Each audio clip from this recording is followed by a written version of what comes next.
Uneven inner corners from epicanthoplasty. I got Asian double eyelid surgery and epicanthoplasty performed 6 weeks ago.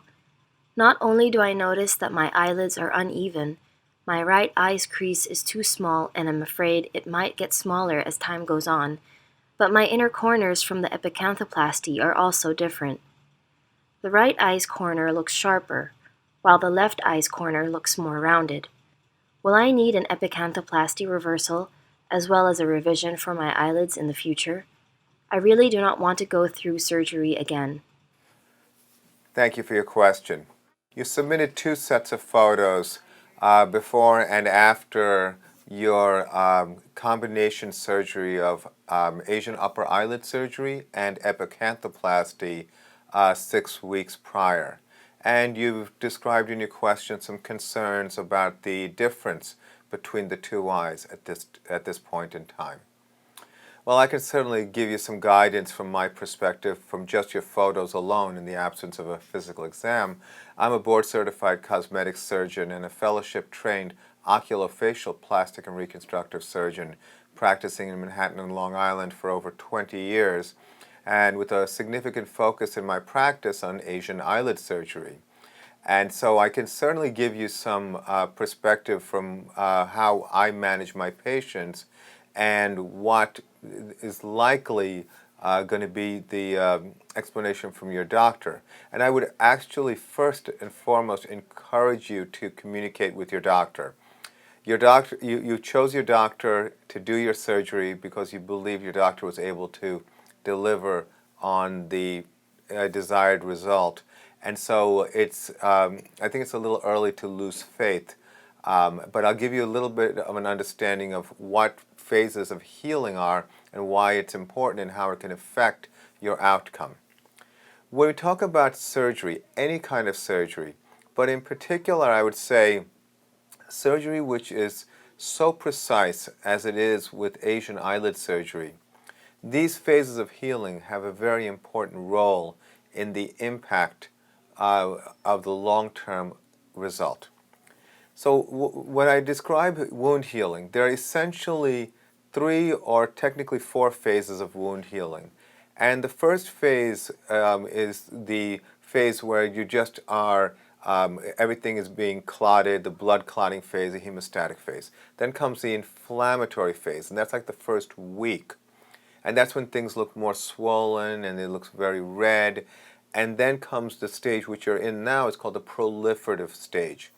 Now the proliferative stage is a stage where the body is producing collagen and there's a lot of activity and things have a tendency to get a little bit tight.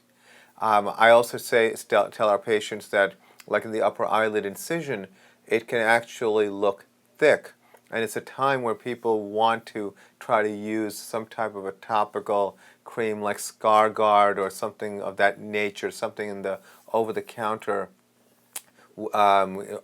offerings in drugstores. But really that's a normal part of healing. So when you throw in the other variable from the upper eyelid incision or the upper eyelid crease, whether or not you did a non-incisional or an incisional procedure, I would also say that another part of this equation is the epicanthoplasty. And the epicanthoplasty is a particularly sensitive area because this is an area where the skin has a tendency to become very thick. It has a tendency to become tight. And that may be contributing to the overall asymmetry. I'm sure as I do, your doctor probably spent a lot of time planning and drawing and making sure that everything was measured and done appropriately. But then comes the healing process. Now, wound healing can go on for a year and beyond. So that's the last phase of wound healing called the wound remodeling phase. That's where the thickening shifts over to softening. And at the more cellular level, there's a lot of activity that's more turning everything into something that's more natural. So this would not be the time to necessarily intervene in terms of surgery, there may be some value in doing some kind of topical massage, which you should speak to your doctor about. But like in the epicanthal fold on the right side, you may want to consider that as an option to try to soften it. Because if you think about it, if the skin is getting tighter on the epicanthal fold on the right side, then it can pull the skin down a little bit more tightly. So that being said, again, discuss this with your doctor. I mean, I have a very straightforward policy in my practice. The door is always open. And we see our patients for like Asian eyelid surgery at 1 week, 2 to 3 weeks after that, then a month. And we follow people kind of closely in the first couple of months because this is a time of transition. Very often with like a non-incisional approach, you can kind of tell a little bit more easily what's going on in the beginning because the one variable of skin excision is not part of that. And so you can almost predict it a little bit more easily. But I still say that swelling and wound healing is still a critically important part of this equation. If revision is necessary, then you wait typically when there is less swelling so your doctor can actually do something. But right now we're getting ahead of ourselves. Right now, go back to seeing your doctor and seeing learning what's going on. And it is not unusual for one eye to look different than the other in the beginning until things start to heal at a more mature level.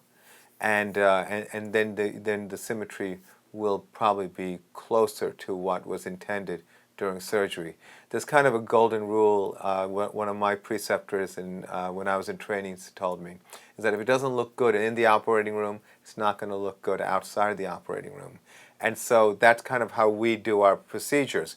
We measure and we watch, and we have even the patients open their eyes and look, and we have them sit up sometimes. A lot of it is to just maximize the predictability.